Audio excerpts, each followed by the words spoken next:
ও হে মানব, মরিচিকের পিছনে দৌড়াই না। মরিচিকে তো আসার ছিল, আমরা সবাই মরিচিকের পিছনে দৌড়াচ্ছি, কিন্তু মরিচিকের নামটা হচ্ছে আশার ছলনা। যে আশায় বেঁধেছ সে আশা তোমার থাকবে না। যত বড় অট্টালিকা তৈরি করো না কেন, যত বড় যত বড় তুমি বড় হও না কেন, যত বড় কোটিপতি হও না কেন, তুমি মরিচিকার পিছনে ছুটছো। আস্তে আস্তে সময় তোমার জীবন নীরব শেষ হয়ে যাবে, তুমি অন্ধকারের কবরের ভিতরে চলে যাবা।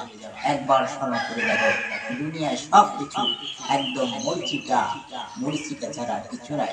মরিচিকা যেন জলমল জলমল করে, মানুষ মনে করে ওটা পানি ফোয়ারা ছুঁড়ছে, কিন্তু বাস্তবে সেটা আশার ছলনা। মরিচিকা মানেই আশার ছলনা। অতএব মরিচিকার পিছনে না ছুটে হকের পথে চলো, তাহলে কবর তোমার জন্য প্রসন্ন হয়ে যাবে।